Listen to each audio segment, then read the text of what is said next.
Oke, kita masuk ke dalam langkah berikutnya, yaitu membuat hasil lahir berupa kladogram. Nah, seperti apa kladogram? Kladogram ini isinya adalah berupa garis-garis. Garis yang muncul pertama ini menunjukkan ciri karakter dari makhluk hidup. Jadi garis yang merah ini menunjukkan ciri karakter, gitu ya. Kemudian ada juga garis ini garis merah ini adalah menunjukkan karakter, ciri karakter.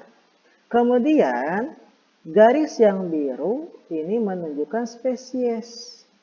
Spesies.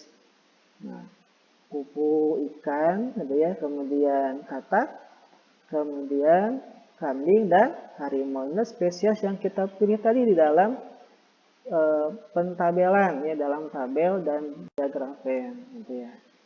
Nah, kemudian seperti apa cara menggunakan kladogram? Tadi di dalam tabel sudah dibuat hasil akhirnya, ada yang skor 0 dan skor 1, gitu ya. Seperti apa hasilnya? Gitu kan. Nah, kita lihat.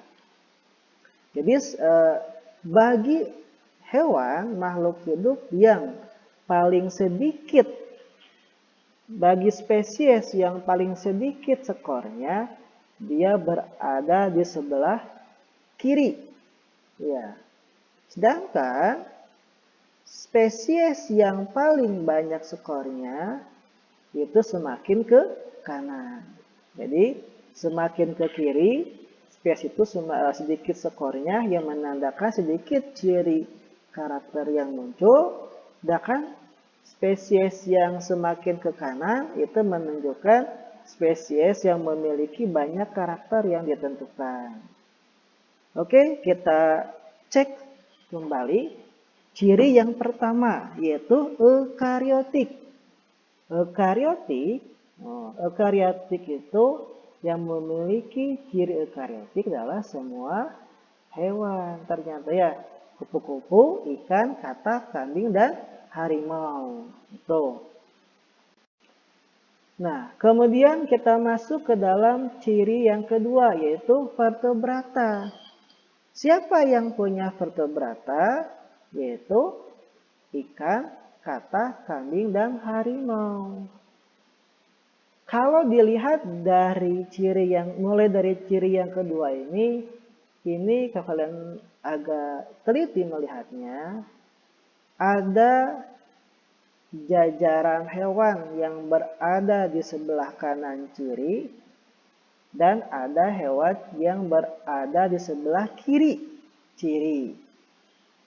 Nah, karena kita membahas vertebrata sekarang, kita lihat. Sebelah kiri dari vertebrata apa? Kupu-kupu. Sebelah kanan vertebrata apa? Ikan, katak, kambing, harimau.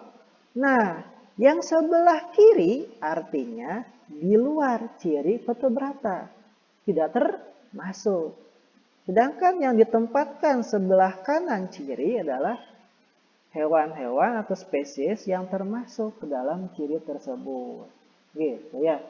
Jadi yang termasuk ke dalam vertebrata adalah hewan-hewan yang ada di sebelah kanan vertebrata. Ikan, katak, kambing, dan harimau. Gitu ya. Kemudian next kita ke ciri berikutnya, yaitu 4 kaki. Nah, 4 kaki, lihat ke sebelah kanan. Siapa spesies yang berada di kanan 4 kaki? Yaitu spesies katak, kambing, dan harimau. Inilah 3 spesies yang memiliki ciri 4 kaki, gitu ya. Berikutnya, ciri berikutnya adalah melahirkan. Kita lihat siapa yang sebelah kanan memiliki ciri melahirkan, yaitu kambing dan harimau. Nah, itu 2 hewan, 2 spesies yang memiliki ciri melahirkan. Dan yang terakhir adalah ciri memiliki gigi taring. Siapa yang sebelah kanan yang punya gigi taring? Yaitu harimau, gitu ya. Jadi itu penempatannya. Nah, ini penempatan hewan-hewan seperti ini tidak bisa begitu saja langsung dibuat, namun harus melalui proses yang tadi. Minimalnya melalui pembuatan tabel ciri karakter. Barulah bisa membuat kladogramnya. Lebih lengkapnya ya melalui 3 proses, yaitu membuat tabel, diagram Venn, dan langsung ke berikutnya ke kladogram. Gitu ya. Nah, dari hasil kladogram ini muncullah kesimpulan. Apa kesimpulannya? Nih, ternyata harimau dan kambing memiliki tingkat kekerabatan lebih dekat dibandingkan dengan katak, ikan, dan kupu-kupu, gitu ya. Jadi harimau lebih dekat kekerabatannya dibandingkan dengan katak, ikan, ya. Harimau lebih dekat dengan kambing kekerabatannya dibandingkan dengan katak, ikan, dan kupu-kupu. Jadi inilah hasil akhir dari kladogram, itu mengetahui tingkat kekerabatan. Semakin dekat dengan sebelah kanan, maka tingkat kekerabatan semakin dekat pula. Nah, yang paling kanan harimau. Yang dekat harimau siapa? Kambing. Maka harimau dan kambing lebih dekat kekerabatannya dibandingkan kupu-kupu yang sangat jauh banget, gitu ya. Nah, itu kladogram. Dan Pradani ingin memberikan rumus canggih. Apa ini ya? Ada yang tahu? Baca Kadochika spesial dari rekan. Apa sih maksudnya? Inilah pengingat dari Pradani bahwa dalam membaca kladogram, gitu ya, yang termasuk ke dalam membaca kladogram, jika yang termasuk dalam ciri karakter yaitu spesial, spesies, rekan, kan yang berada di sebelah kanan ciri, gitu ya. Jadi cara membaca kladogram adalah yang termasuk anggota dari ciri karakter yang ditentukan siapa, yaitu spesies yang berada di sebelah kanan ciri, gitu ya. Jadi eukariotik, berarti yang sebelah kanan eukariotik siapa? Semua hewan.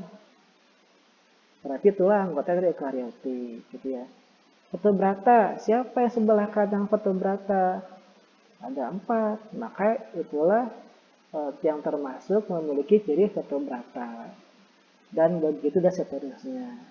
Itulah cara bagaimana kalian membuat kladogram. Sekali lagi, dalam membuat kladogram tidak bisa langsung seperti ini. Namun minimalnya kalian melalui 2 proses. Yang pertama membuat dulu dalam bentuk tabel ciri karakter, kemudian langsung membuat kladogram seperti ini.